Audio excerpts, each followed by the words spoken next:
താരസംഘടന അമ്മയിൽ ചേരിപ്പോര് രൂക്ഷം. അമ്മയിൽ അംഗങ്ങളായ അൻസിബ ഉൾപ്പെടെ ഒരു വിഭാഗം നടിമാർ ഇന്ന് മാധ്യമങ്ങളെ കാണും. ഇതിനിടെ ജനറൽ ബോഡിയിൽ നടന്നത് തമ്മിലടിയും അസഭ്യവർഷവും എന്നതടക്കമുള്ള വെളിപ്പെടുത്തലുമായി ശ്വേതാ മേനോന്റെ ഫോൺ സംഭാഷണവും പുറത്തു വന്നിരുന്നു. ഉമേഷ് ഉണ്ട് കൊച്ചിയിൽ നിന്ന്. നോക്കാം ഇനി അമ്മയിൽ എന്താണ് സംഭവിക്കാൻ പോകുന്നതെന്ന്. Umesh, good morning. ഉമേഷ്, ഏതായാലും അമ്മ സംഘടന പൊതുസമൂഹത്തിന്റെ മുൻപിൽ ഇപ്പോൾ വലിയ തോതിൽ അപമാനിതരായി നിൽക്കുകയാണ്.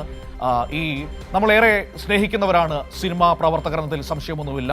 നമ്മുടെ അഭിമാനങ്ങളായ ഒരുപാട് കലാകാരന്മാർ ആ കൂട്ടത്തിലുണ്ട്. അവരെയൊക്കെ റെപ്രസെന്റ് ചെയ്യുന്ന ആ സംഘടന, അതിന്റെ ഭരണ സംവിധാനം പക്ഷേ വല്ലാതെ കുത്തഴിയുകയും അത് ഏറ്റവും മോശം സാഹചര്യത്തിലേക്ക് അധപ്പതിക്കുകയും ചെയ്യുന്നതാണ് ഇപ്പോൾ നമ്മൾ കണ്ടുകൊണ്ടിരിക്കുന്നത്. അൻസിബയുടെ ആരോപണങ്ങളാണല്ലോ ഇപ്പോൾ ഈ പറയുന്ന വിഷയങ്ങളിലേക്കൊക്കെ എത്തിച്ചത്. സ്വാഭാവികമായി ഞാൻ മനസ്സിലാക്കുന്നത് അൻസിബ എന്ന മാധ്യമങ്ങളെ കാണുന്നുണ്ട് എന്നാണ്.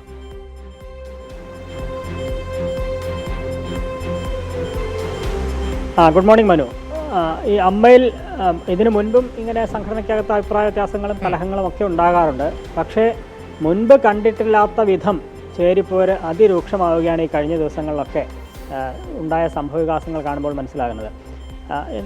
ഇതിനു മുൻപ് ജനറൽ ബോഡി നടന്നു. ജനറൽ ബോഡിയിൽ വലിയ തർക്കങ്ങളും പ്രശ്നങ്ങളൊക്കെ ഉണ്ടായി. ശ്വേതാ മേനോൻ രാജിവെച്ചു എന്ന് പറയുന്നു. ശ്വേതാ മേനോന് പിന്നാലെ മറ്റ് പലരും രാജിവെച്ചതായൊക്കെ വിവരങ്ങൾ വന്നു.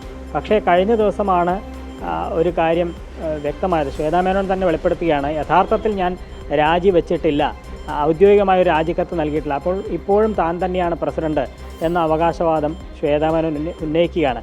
പക്ഷേ ഈ ഭരണസമിതി രാജിവെച്ച സാഹചര്യത്തിൽ ഒരു അഡ്ഹോക് കമ്മിറ്റിക്ക് ചുമതല നൽകിയിരുന്നു. രമേഷ് പിഷാരടി ആയിരുന്നു അഡ്ഹോക് കമ്മിറ്റിയുടെ കൺവീനർ. ആ അഡ്ഹോക് കമ്മിറ്റിക്കെതിരെ ശ്വേതാ മേനോൻ കോടതിയെ സമീപിക്കുകയും ഇന്നലെ ശ്വേതാ മേനോൻ അനുകൂലമായൊരു ഉത്തരവ് ഉണ്ടാവുകയും ചെയ്തു. അഡ്ഹോക് കമ്മിറ്റിയുടെ പ്രവർത്തനത്തിന് താൽക്കാലിക വിലക്ക് ഏർപ്പെടുത്തിക്കൊണ്ടാണ് ഉത്തരവ് വന്നത്. ആ സമയം തന്നെ രമേഷ് പിഷാരടി രാജിവെക്കുകയും ചെയ്തു എന്നുള്ളതാണ്.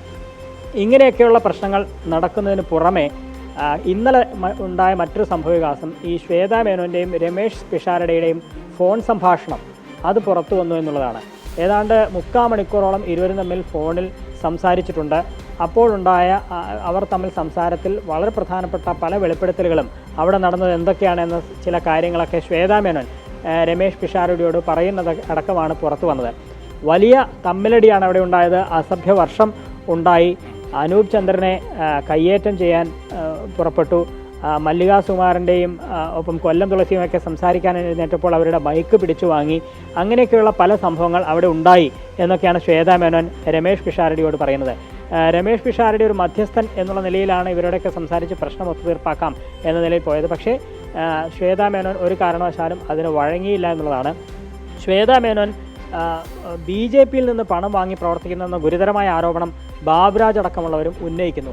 അങ്ങനെ പരസ്പരം ആരോപണ പ്രത്യാരോപണങ്ങളാൽ കലുഷിതമായിരിക്കുകയാണ് അമ്മ സംഘടന. ഇതിനെല്ലാം പുറമെ നിയമ നടപടികളിലേക്ക് പോയ സംഭവങ്ങളുമുണ്ട്. അൻസിബ ഹസൻ അല്ല, അതൊരു പ്രധാനപ്പെട്ട ആക്ഷേപമാണല്ലോ ഉമേഷ്. ഇപ്പോൾ ബാബുരാജ് അങ്ങനെ ഒരു ആക്ഷേപം ഉന്നയിച്ചിട്ടുണ്ടെങ്കിൽ, ശ്വേതാ മേനോൻ BJP-യിൽ നിന്ന് പണം വാങ്ങിയാണ് പ്രവർത്തിക്കുന്നത് ആക്ഷേപം ബാബുരാജ് ഉന്നയിച്ചിട്ടുണ്ടെങ്കിൽ അത് ഗൗരവതരമാണ്. ഇപ്പോൾ ഈ സമീപകാലത്ത് ആ സംഘടനയുമായി ബന്ധപ്പെട്ട് ഉയർന്നു വന്ന മതപരമായ പരാമർശങ്ങളൊക്കെ അങ്ങനെയുള്ള ചില കാഴ്ചപ്പാടുകളുടെ പുറത്ത് വന്നതാണെങ്കിൽ അത് അതീവ ഗൗരവതരമാണ്. അതിനെ ആ രീതിയിൽ തന്നെ നമ്മൾ കാണേണ്ടി വരും.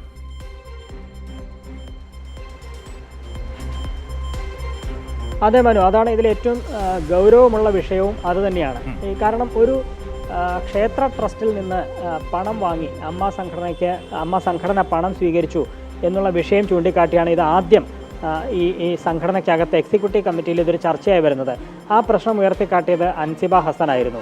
അങ്ങനെ ഏതെങ്കിലും ഒരു മതസ്ഥാപനത്തിൽ നിന്ന് പണം സ്വീകരിക്കുന്നത് അമ്മയുടെ സെക്യുലർ സ്വഭാവത്തിന് യോജിച്ചതല്ല എന്ന കാഴ്ചപ്പാടാണ് അൻസിബ മുന്നോട്ട് വെച്ചത്. പക്ഷേ അൻസിബയുടെ ആ നിലപാടിനെ അതിശക്തമായി എതിർക്കുന്നവർ രംഗത്ത് വന്നു. അതിലൊരാളാണ് ടിനി ടോം. അൻസിബയ്ക്കെതിരെ മതപരവും സ്ത്രീത്വത്തെ അപമാനിക്കുന്ന തരത്തിലുമായ പ്രസ്താവനകൾ ടിനി ടോമിൻ്റെ ഭാഗത്തു നിന്ന് ഉണ്ടാവുകയാണ്. ഈ ഒരു പ്രശ്നം അൻസിബ സംഘടനയിൽ തന്നെയാണ് ആദ്യം ഉന്നയിച്ചത്. പക്ഷേ അതിനൊരു പരിഹാരം ശ്വേതാ മേനോൻ ഉൾപ്പെടുന്ന ഭരണസമിതിയുടെ ഭാഗത്തു നിന്ന് ഉണ്ടാകുന്നില്ല. അൻസിബയ്ക്ക് മറ്റു വഴികളില്ലാതാകുന്നു. ഒരു ഘട്ടത്തിൽ അൻസിബ ഈ സംഘടനയ്ക്കകത്ത് അൻസിബയ്ക്ക് കൂടി തൽപരരായ ചിലരെ കൂടി ഉൾപ്പെടുത്തി, അല്ലെങ്കിൽ കൂടുതൽ നിഷ്പക്ഷരായവരെ കൂടി ഉൾപ്പെടുത്തി ഒരു കമ്മിറ്റി ഉണ്ടാക്കിയാൽ അതിന് മുൻപാകെ താൻ പറയാം എന്നൊക്കെ അൻസിബ പറയുന്നു. പക്ഷേ അതിനും സംഘടനാ നേതൃത്വം തയ്യാറായില്ല. ഈ സാഹചര്യത്തിലാണ് അൻസിബ പോലീസിനെ സമീപിച്ചത്. ടിനി ടോമിനെതിരെ പരാതി നൽകി. ആദ്യഘട്ടത്തിൽ ഈ കേസെടുക്കാൻ പോലീസ് തയ്യാറായില്ല. പക്ഷേ അതിന് കോടതിയെ സമീപിക്കേണ്ടി വന്നു അൻസിബയ്ക്ക്. അങ്ങനെ കോടതി നിർദ്ദേശപ്രകാരം ഇപ്പോൾ ടിനി ടോമിനെതിരെ കേസെടുത്തിരിക്കുകയാണ്. ആ കേസെടുത്ത സാഹചര്യത്തിൽ ഇനി അൻസിബയുടെ വീണ്ടും മൊഴി അൻസിബ നൽകും എന്നുള്ളതാണ് മനസ്സിലാക്കുന്നത്. ഈ ഘട്ടത്തിലാണ് ഈ ശ്വേതാ മേനോൻ്റെ അടക്കം ഫോൺ സംഭാഷണം പുറത്തു വരുന്നത്. അപ്പോൾ ഇങ്ങനെ ആരോപണം പ്രത്യാരോപണം വരുമ്പോൾ എന്താണ് അതിനകത്ത് നടന്നത് എന്ന കാര്യം തങ്ങളുടേതായ ഭാഗത്തുനിന്നുകൂടി ഒരു വിശദീകരണം വേണ്ടതുണ്ട് എന്ന് ഒരു വിഭാഗം നടിമാർ തീരുമാനിച്ചിരിക്കുകയാണ്. അങ്ങനെയാണ് ഇന്ന് അൻസിബയുടെ നേതൃത്വത്തിൽ 4 പേർ ഇന്ന് മാധ്യമങ്ങളെ കാണുന്നുണ്ട്. 9 മണിക്കാണ് കൊച്ചിയിൽ ഈ 4 പേരുടെയും വാർത്താ സമ്മേളനം നിശ്ചയിച്ചിരിക്കുന്നത്. അൻസിബയുണ്ട്. പറഞ്ഞാൽ മതി അൻസിബ കഴിഞ്ഞ ദിവസം തുറന്നു പറഞ്ഞ കുറെ കാര്യങ്ങളുണ്ടല്ലോ, അതിന്റെ കൂടെ അവർക്ക് നേരിടേണ്ടി വന്ന ദുരനുഭവങ്ങൾ കൂടുതൽ വെളിപ്പെടുത്താനുള്ള സാധ്യത ഇന്നത്തെ യോഗത്തിൽ ഉണ്ടാകുമോ?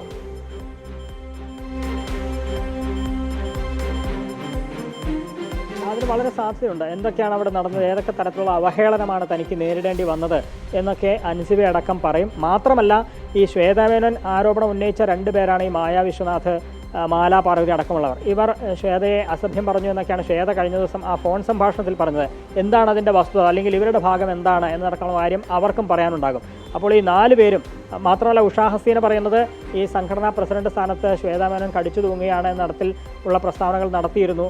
അവർ പ്രസിഡന്റായി മുന്നോട്ട് പോയാൽ അത് ഭരണസമിതിക്ക് ദോഷം ചെയ്യുന്ന അടക്കമുള്ള നിലപാടാണ് അവർ സ്വീകരിച്ചത്. അപ്പോൾ ഈ 4 പേർക്കും പറയാനുള്ളത് എന്താണ് എന്നുള്ളത് 9 മണിയോടെ മനസ്സിലാകും. 9 മണിക്കാണ് 4 പേരുടെയും വാർത്താ സമ്മേളനം കൊച്ചിയിൽ നടക്കാൻ പോകുന്നത്.